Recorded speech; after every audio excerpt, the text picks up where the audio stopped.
One of the things that I have learned in my 20-plus years of experience is that each person who comes into the state court is deserving of my individual attention and respect.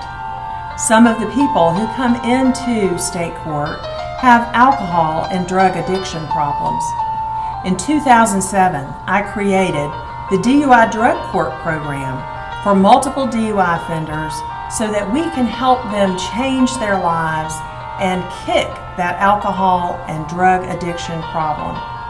We offer them intensive treatment for that problem as well as intensive community supervision so that we're safe.